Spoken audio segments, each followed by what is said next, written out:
So I grew up in a town called West Orange, New Jersey. Nice place to grow up.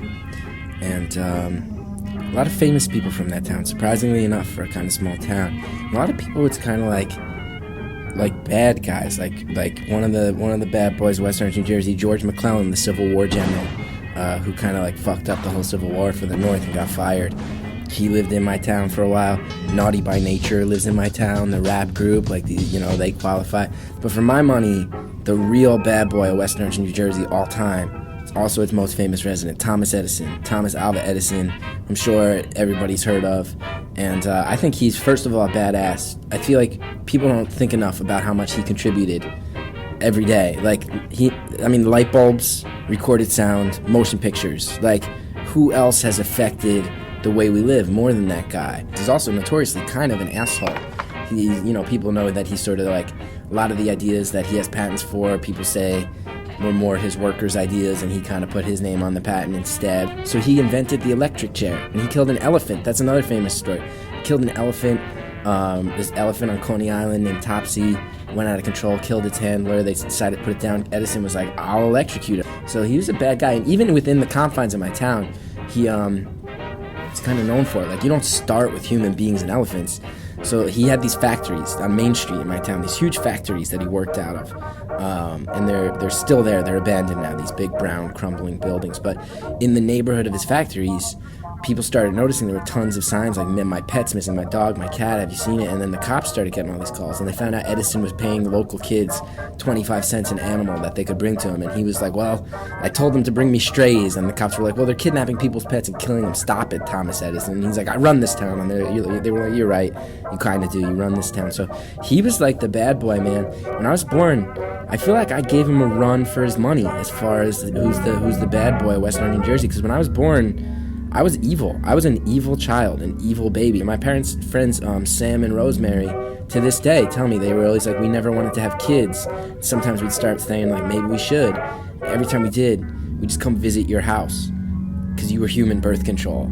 You were such an out-of-control evil baby. They used to call me Damien, named after that movie, The Omen. The main character was like an evil kid. And when I was born, I actually had a V-shaped birthmark on my forehead. And when I would get angry, everybody says it would start to glow. It would start to glow bright red, and that's when they knew I was gonna go nuts. And I would just for fun, for no reason, I would just walk up to my brother and start playing with him, and then grab his hand like I was gonna hold it, and then just put it in my mouth and bite down, and like a pit bull just wouldn't let go.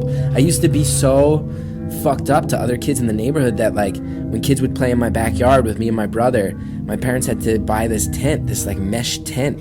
So you'd see all these kids playing with my brother, and I'd be in this tent trying to get everybody. It's really weird because I'm a nice guy now, but I was born evil. And it wasn't just I was out of control. I was an evil genius. My favorite example was one time my mom took me, we went to this supermarket, the A&P on Main Street in our town, and everybody in this town knew each other, and people knew my mom.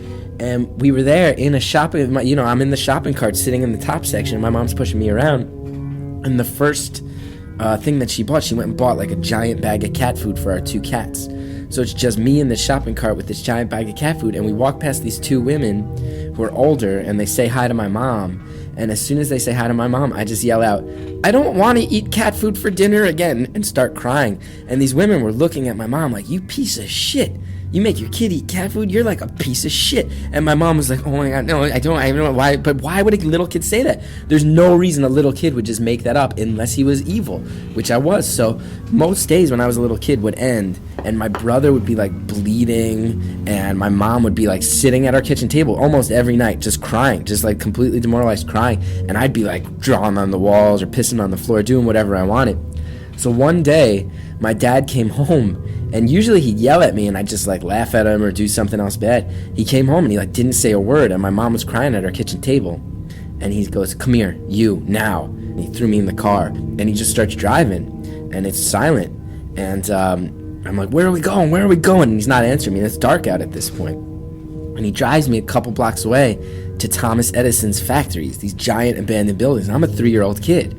And he just pulls up, and this is an abandoned neighborhood in town. This is desolate. It's totally desolate. And he grabs me, takes me out of the car, and he just puts me on the sidewalk, and he gets back in the car.